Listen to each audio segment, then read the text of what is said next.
Salut à tous, j'espère que vous allez bien. On se retrouve aujourd'hui pour découvrir les smartphones qui devraient sortir prochainement ou qui viennent tout juste de sortir. Mais avant de parler de téléphonie, je vous rappelle que toutes les informations sont directement en lien dans la description.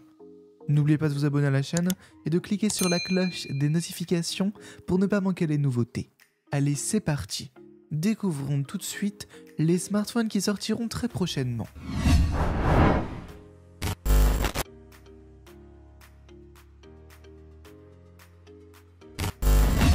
Si le P40 était sorti le 26 mars dernier, on espérait une date identique pour son successeur. Il faudra attendre début mai 2021 pour voir le dernier né de la marque chinoise. Mais à quoi s'attendre exactement? Si les fuites ont été nombreuses à son sujet, on commence à se faire une franche idée de ce à quoi pourrait ressembler le P50. On pourrait donc avoir affaire à un smartphone avec un énorme boîtier pour accueillir la caméra arrière. Celui-ci serait divisé en deux grandes ouvertures rondes. En fonction du modèle, le nombre de caméras pourrait varier. La version Pro Plus pourrait accueillir 5 caméras, tandis que la version standard opterait pour un système quad. Pour la taille, les détenteurs du P40 Pro ne seront pas dépaysés, puisque le P50 ferait à peu près les mêmes mensurations. Une petite pastille viendrait pour fendre l'écran incurvé, incrusté dans un cadre minimaliste pour le P50 Pro. La version standard serait quant à elle dotée d'un écran plat. Les haut-parleurs stéréo et le lecteur d'empreintes digitales viennent prendre place sous l'écran comme d'habitude. Le modèle Lite devrait disparaître pour laisser place au P50, P50 Pro et P50 Pro Plus. Côté affichage, le P50 Pro dispose d'un écran de 6,6 pouces OLED Quad HD+, avec un taux de rafraîchissement à 120 Hz. Le P50 quant à lui dispose d'un écran de 6,3 pouces OLED Full HD+, avec un taux de rafraîchissement à 90 Hz. Concernant les performances, on sait encore peu de choses sur ce que Huawei prévoit. On se doute que la puce Kirin 9000 viendra prendre place sur le P50 Pro, puisque c'est déjà celle qui est présente sur le Mate 40. C'est sur la photo que l'on attend impatiemment Huawei. Aux dernières nouvelles, le P50 serait doté d'un téléobjectif principal ultra large, le P50 Pro d'un périscope principal ultra large et le P50 Pro Plus d'un objectif principal ultra large, d'un périscope, d'un téléobjectif à courte focale et d'une 5e caméra encore mystérieuse. Enfin, comme on pouvait s'y attendre, Google ne sera toujours pas au rendez-vous sur les nouveaux modèles de la marque chinoise. Bien que les solutions logicielles de Huawei soient excellentes et reposent sur un cœur Android, on sait d'avance que l'absence du géant américain se fera ressentir sur les ventes.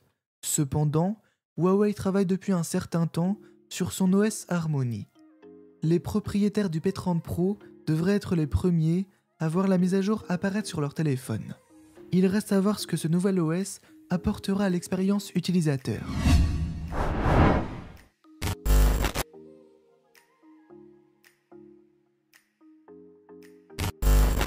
Le OnePlus 9 Pro est sorti depuis moins d'un mois.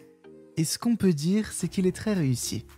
La marque a fait un effort impressionnant pour garder le smartphone sous la barre de 200 grammes. Le confort d'utilisation est plus que garanti. Les bordures d'écran ont été repensées pour encore plus de confort visuel et les boutons sont parfaitement placés. L'écran est de 6,7 pouces AMOLED en définition Quad HD+, avec un taux de rafraîchissement à 120 Hz. Le tout est lumineux, contrasté et bien défini. L'écran est tout bonnement excellent. Côté logiciel, on retrouve comme toujours OxygenOS qui reste une valeur sûre. Simple et fluide, il permet une personnalisation de l'appareil. L'interface est basée sur Android 11 et régulièrement mise à jour. Pour les performances, le OnePlus 9 Pro est équipé de la puce Snapdragon 888 qui est couplée à 12 Go de RAM. C'est à l'heure actuelle la meilleure combinaison possible. Il excelle sans grande surprise dans absolument tout. Pour la photo, le OnePlus 9 Pro fait là aussi beaucoup d'efforts. Bien qu'il manque encore un peu de polyvalence, le reste est excellent et vient presque titiller la qualité du S21 Ultra de Samsung. Enfin, côté autonomie, on se retrouve face à un smartphone marathonien. Même en l'utilisant de manière intensive, le téléphone vous suivra facilement une journée entière. De plus, grâce à la charge ultra rapide, l'appareil retrouve sa santé en moins de 45 minutes.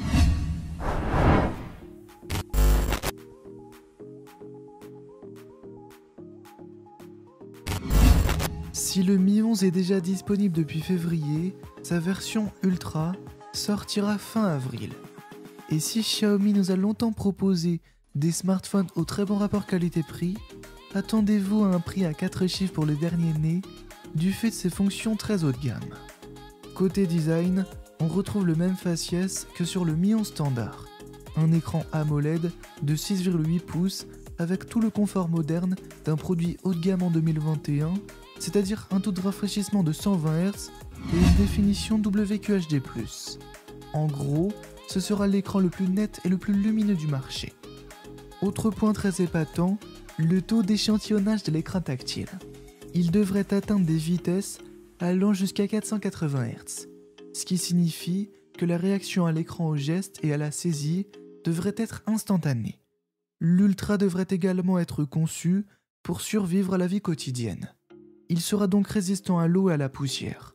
Un peu plus lourd que le OnePlus 9, le Mi 11 Ultra est incurvé sur les 4 côtés, le rendant plus confortable lors de sa prise en main. Côté caméra, on se retrouve avec un module principal de 50 mégapixels avec stabilisation optique, un module ultra-wide de 48 mégapixels, un zoom périscope x5 de 48 mégapixels et un petit écran OLED positionné à l'arrière pour les selfies. Concernant ses performances, on en sait déjà pas mal. On sait qu'il sera équipé d'une puce Snapdragon 888 et de 12 Go de RAM. Le tout accompagné de 256 Go de stockage sans extension possible. Enfin, côté autonomie, une batterie de 5000 mAh devrait venir se cacher sous l'appareil. Si cela promet de longues heures de vie, on apprécie surtout que la charge ultra rapide permette de faire le plein en 38 minutes.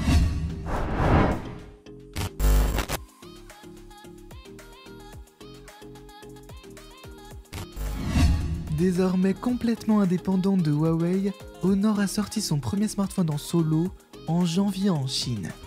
Le V40 a vu ses stocks partir en fumée en moins de 4 minutes. Cependant, Honor n'annonce pas de sortie internationale avant le mois de juillet. Pour vous faire patienter, voici ce à quoi l'appareil ressemble. Pour son premier smartphone, Honor a intégré la puce Dimensity 1000 Plus de Mediatek alliée à 8 Go de RAM. Une capacité de stockage de 256 Go non étendable vient leur tenir compagnie. Il dispose également d'un OS Magic UI et d'une belle interface Android 10+. Il est doté d'un écran OLED de 6,7 pouces avec un taux de rafraîchissement de 120 Hz et une résolution Quad HD+. De ce que nous savons, il dispose de 3 modules photo à l'arrière. Un capteur principal de 50 mégapixels, un capteur grand angle de 8 mégapixels et un capteur macro de 16 mégapixels. Un lecteur d'empreintes digitales vient prendre place sous la dalle. Enfin, il dispose d'une batterie de 4000 mAh permettant à l'appareil de facilement vous suivre sur une journée et d'une recharge ultra rapide. Et maintenant, il faut attendre.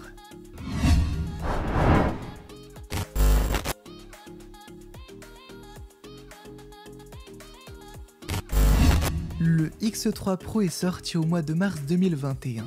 Si la marque est longtemps restée discrète, ce n'est pas le cas aujourd'hui avec son smartphone haut de gamme vendu à un peu plus de 1000 €. Si le design peut laisser certains un peu perplexes, il a le mérite d'être audacieux et bien maîtrisé. Il opte pour une esthétique homogène sur le dos, malgré un bloc photo très impressionnant. La finition mate et le poids maîtrisé de l'appareil apportent un très bon confort en main. L'écran de 6,7 pouces propose une belle dalle AMOLED disposant d'un taux de rafraîchissement de 120 Hz et d'une définition Quad HD+. ColorOS propose une personnalisation de l'interface presque illimitée. Résultat, on prend presque plaisir à farfouiller dans toutes les options proposées pour ajuster l'expérience utilisateur. Le plus gros point fort du X3 Pro est sa qualité de photo. C'est un excellent choix pour les amateurs de clichés. Les couleurs sont juste exceptionnelles et le téléphone se montre extrêmement polyvalent, notamment dans sa fonction microscope qui arrive comme une cerise sur le gâteau.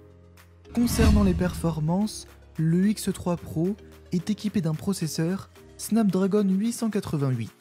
Il est donc capable de déployer une puissance impressionnante, que ce soit pour les jeux vidéo ou le reste. Enfin, côté autonomie, le dernier né d'Oppo propose un temps de vie de près de 48 heures.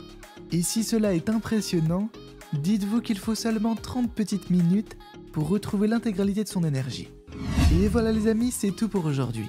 Si vous avez aimé la vidéo, n'hésitez pas à la liker. Je vous rappelle que tous les produits sont en lien dans la description. Pensez aussi à vous abonner à la chaîne et à cliquer sur la cloche des notifications pour ne pas manquer les nouveautés. Quant à moi, je vous retrouve très vite pour de nouvelles découvertes high-tech. Prenez soin de vous, bye bye.